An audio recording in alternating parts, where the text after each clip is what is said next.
L'une des questions les plus importantes de nos vies, de l'histoire de la créativité humaine et de la philosophie, est de savoir comment nous pouvons nous trouver nous-mêmes, comment nous définissons nos valeurs et, en fin de compte, comment nous pouvons trouver un sens à nos vies.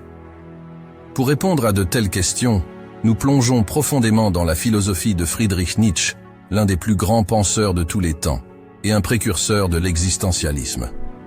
Nietzsche était connu pour ses idées non conventionnelles sur la moralité et la religion. Malgré la controverse autour de ses travaux, il s'est révélé être un penseur très profond, offrant de grandes perspectives sur la véritable nature de la psychologie humaine et écrivant des lignes directrices sur la façon dont les individus peuvent façonner leur avenir en prenant la responsabilité de qui ils sont. Nietzsche a écrit plusieurs livres, et ses enseignements ont façonné la vie de nombreuses personnes, des psychologues aux poètes, des danseurs aux révolutionnaires sociaux. Selon Nietzsche, se trouver soi-même est l'une des entreprises les plus fondamentales de votre vie.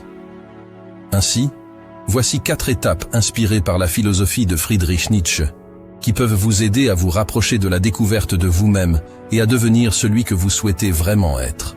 Nietzsche disait « Ce que nous avons appelé valeur universelle, ce que nous avons appelé vérité, n'a toujours été que l'expression personnelle de ceux qui les ont promus. » Nietzsche croyait qu'un code social rigide créait ce qu'il appelait la mentalité de troupeau. Comme un troupeau d'animaux, une mentalité de troupeau vise à la similitude, au confort et à la préservation de sa population. De même, le code moral de la société a été fabriqué par des individus et ensuite imposé à d'autres personnes, afin que la société puisse avoir un contrôle sur le comportement humain. Bien que cela puisse nous protéger de certains comportements humains extrêmes, cela limite également notre individualité et notre créativité. Non seulement cela, mais le jugement dogmatique strict du comportement humain peut même rendre certains individus plus rebelles, entraînant des attitudes antisociales extrêmes et pire encore, des actions. Le troupeau est composé de personnes qui ont amputé leur créativité, leurs rêves et leurs objectifs et qui se sentent insécurisées et même menacées par tous ceux qui exhibent ces qualités. Ces personnes ont peur du changement, peur d'admettre à elles-mêmes que leur potentiel n'a pas été pleinement réalisé. Bien que cette réalisation soit effrayante, une personne individualiste et déterminée ne doit pas se laisser entraîner par les erreurs des autres. Au lieu de cela, vous devez suivre votre propre chemin. Laissez le troupeau derrière vous et briller d'une lumière si brillante qu'elle ne peut être ignorée. Vous pouvez commencer par remettre en question et faire taire ces voix négatives que vous avez intériorisées lorsque vous étiez jeune.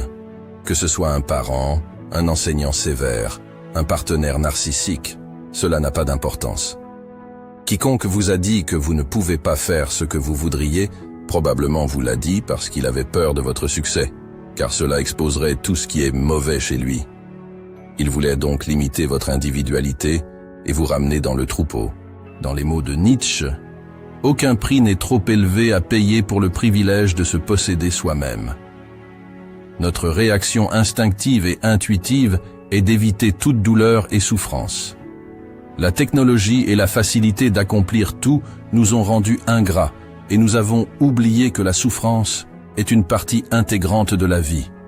Cependant, selon Nietzsche, ce n'est que lorsque nous sommes prêts à affronter les défis de la vie que nous grandissons spirituellement. En 1873, lorsqu'il avait 29 ans, Nietzsche a abordé cette question fondamentale de la façon dont nous nous trouvons dans un magnifique essai intitulé « Schopenhauer, éducateur ».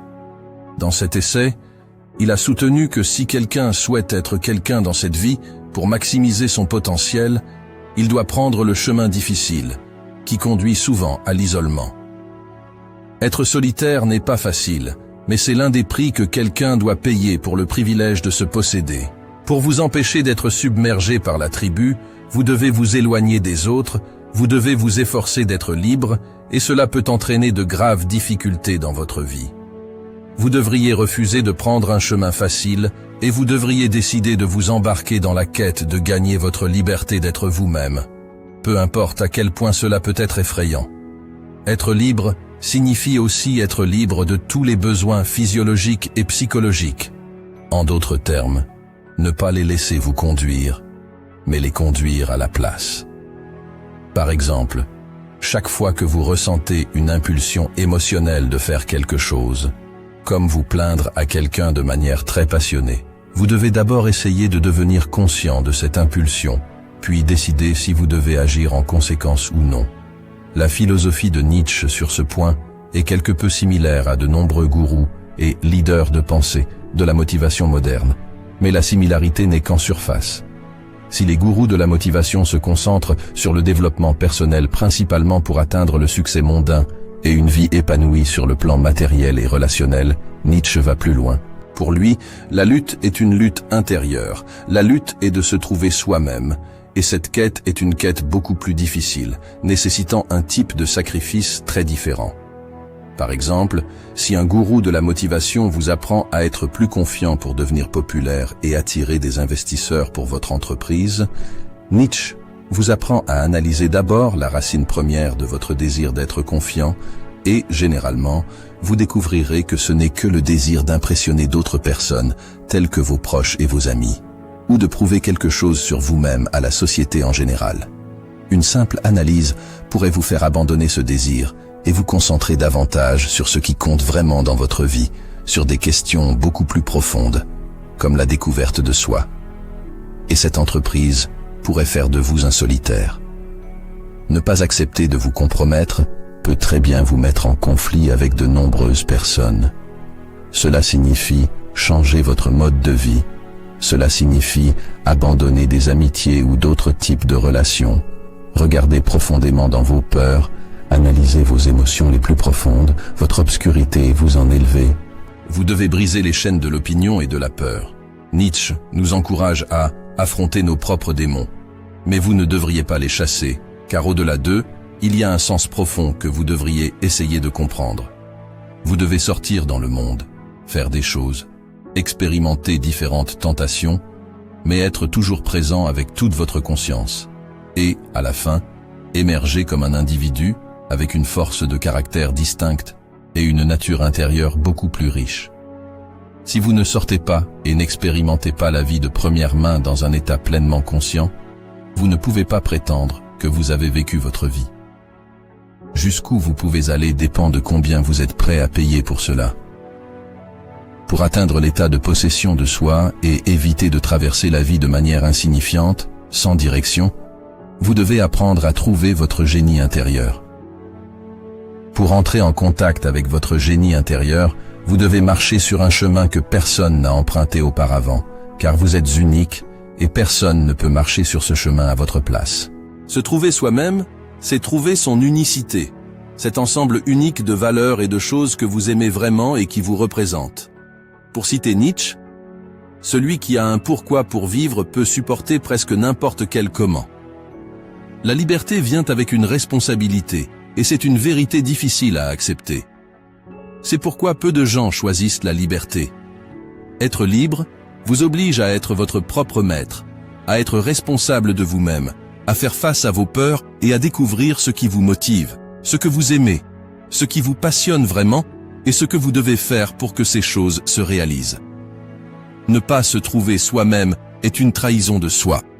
Si vous ressentez de la colère et de la frustration dans votre vie, cela pourrait très bien être parce que vous vous éloignez de votre véritable objectif. Cette réalisation peut être extrêmement inconfortable, c'est pourquoi vous pourriez vouloir fuir cette pensée. Vous pourriez aussi la justifier en blâmant les autres. Ce sont des mécanismes de défense de l'ego que vous devez briser. Le sentiment de frustration et d'insatisfaction signifie que vous n'êtes pas sur le bon chemin, que vous avez pris la mauvaise direction. Vous devez également apprendre à dire non à ce qui ne vous donne pas de sens et à ce qui ne vous motive pas. Vous devez apprendre à prendre le contrôle de vos besoins physiologiques et à vous faire respecter par les autres. Cela pourrait aussi signifier qu'il y aura des moments où vous pourriez ne pas vous sentir à l'aise avec les décisions que vous avez prises. Vous pourriez vous retrouver dans des situations très inconfortables et avoir besoin de vous défendre. Vous pourriez aussi avoir besoin de renoncer à vos relations et à d'autres engagements sociaux. Vous devez embrasser les défis que cela apporte. C'est le premier pas vers la liberté. Vous pourriez aussi vous retrouver confronté à votre obscurité intérieure, à des choses que vous avez refoulées et enterrées en vous. Vous devez affronter ces choses aussi. Vous devez assumer vos défauts, vos peurs, vos échecs, et en faire quelque chose de magnifique. En d'autres termes, vous devez transformer votre douleur et vos traumatismes en quelque chose de beau et de constructif. Vous devez aussi trouver ce que vous aimez vraiment. Vous devez chercher des activités qui donnent un sens à votre vie et les poursuivre avec toute votre énergie. Plus vous trouvez des choses que vous aimez, plus vous vous retrouvez dans la vie. Vous pouvez alors transformer vos rêves en objectifs réalistes et concrets, et vous pouvez travailler vers ces objectifs. La seule chose qui vous empêche de réussir est votre propre croyance en vos limitations.